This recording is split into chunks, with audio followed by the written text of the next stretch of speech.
Mesdames, Messieurs, bonjour. Bienvenue pour l'essentiel de l'actualité. Des civils ont été tués dans une embuscade tendue par les terroristes de Forces démocratiques alliées ADF-MTM visant les usagers de la RN4 axe Luna Komanda dans la province de l'Ituri.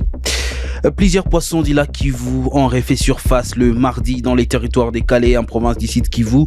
Ces poissons asphyxiés ont été retrouvés flottant sur le lac Kivu au niveau de Minova et Kitembo. La plupart des villageois riverains ont ramassé ces poissons pour les consommer. Vous suivrez la lettre de la société civile.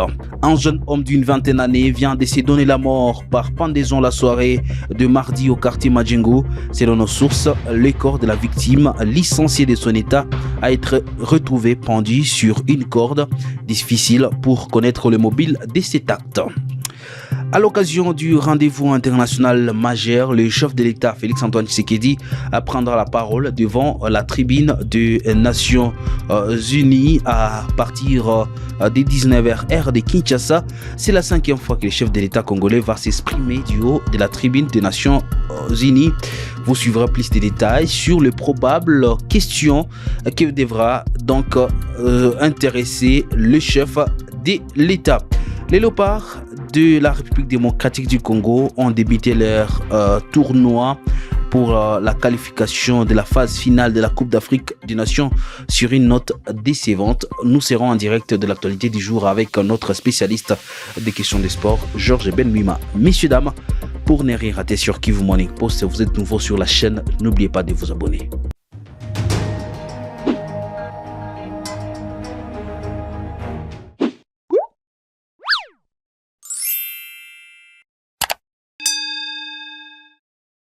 On commence à Ituri. Des civils ont été tués dans une embuscade tendue par les terroristes de Forces démocratiques alliées à ADF-MTM visant les usagers de la RN4 axe Luna Komanda dans la province de l'Ituri à l'est de la République démocratique du Congo.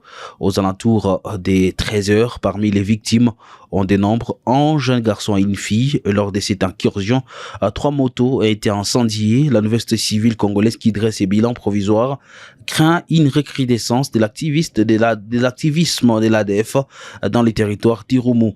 Meshak Vindikanoa, vice-président de la nouvelle société civile d'Irumu, indique que ces djihadistes tentent de ressurgir dans ces territoires après avoir été frappés par les forces de la coalition FARDC et UPDF à Mambasa. On l'écoute ici. 2 civils tués à côté de 3 motos et sentiers, tel le bilan provisoire d'une embuscade tendue aux usagers de la RN4 Luna Commande.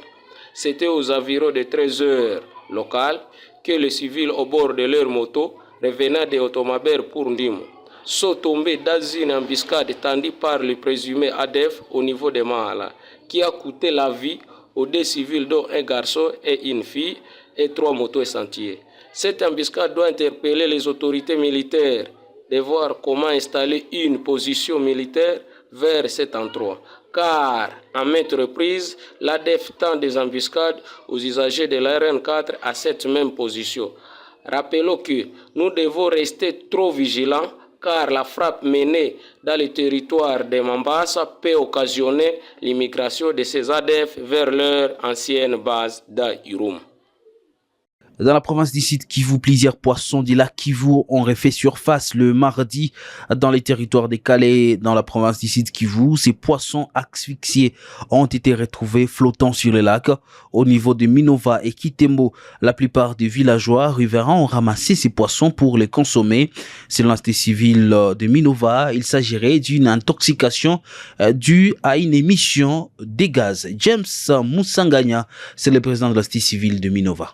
Ouais, ni bon, c'est pas aussi ni phénomène gani apparemment kulikuwa intoxication ya gaz mulaki na njo ikaua masamaki mandugu tu ya mulaki. Bon, ni phénomène yenye ilifanyika meme tena ne passé tena leo vinakuwa ne sais pas. Ilikuwa Minova hapa na Kitembo zilikuwa mingi. Bon, kuko ile service iko mais on ne sait pas est-ce que bako na connaissance zaidi.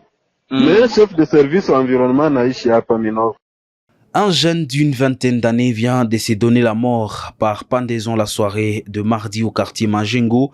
Selon nos sources, le corps de la victime licenciée de son état a été retrouvé pendu sur une corde. Difficile pour l'instant de connaître le mobile de cet acte. Certains proches de la victime avancent la thèse du suicide suite à une déception amoureuse. De révélations à prendre avec des précautions, tenant compte du flou persistant autour de ces décès. L'infortuné, connu au nom de Didier Rouraose, est fils du couple infirmier Vincent Rouraose et Alphonsine Kalungero. À ces derniers et habitant des Rukoko dans les territoires des Nyiragongo. À l'occasion de ces rendez-vous internationaux majeurs, le président de la République démocratique du Congo prendra la parole devant la tribune des Nations Unies ce mercredi autour des 14h locales, soit 19h et de Kinshasa, soit 20h. Heure de l'Est de la République démocratique du Congo. C'est la 5e fois que le chef de l'État congolais va s'exprimer du haut de la tribune des Nations Unies depuis son premier mandat à la tête du pays. En plus des défis mondiaux sans précédent, une grande messe diplomatique est l'occasion pour le numéro 1 de la RDC de réaffirmer son engagement en faveur d'un multilatéralisme fort et efficace. On croit savoir que les priorités de la RDC pour cette Assemblée générale sont entre autres le respect de l'intégrité territoriale de la République démocratique du Congo face à l'agression par les Rwandais. Nous pensons aussi que le chef de l'État, Félix-Antoine Tshisekedi, ne manquera pas de demander des sanctions contre le Rwanda pour son agression avérée et pillage des ressources naturelles congolaises. C'est aussi l'occasion pour le président de la RDC de demander l'appui des États-Unis pour le poste de membre permanent du Conseil de sécurité. Avec le plan pouvoir, le président Félix va à coup sûr poursuivre son plaidoyer international pour la RDC, considérée à juste titre comme pays solution au réchauffement climatique mondial. En sport, les Léopards U20 de la République démocratique du Congo ont débuté leur tournoi qualificatif pour la phase finale de la Coupe d'Afrique des Nations sur une note décevante. En effet, l'équipe dirigée par les sélectionneurs Guy Bukavu a enregistré une défaite face au pays hôte, les Congo-Brazza, 1-0, comme nous dit ici Georges Benmima.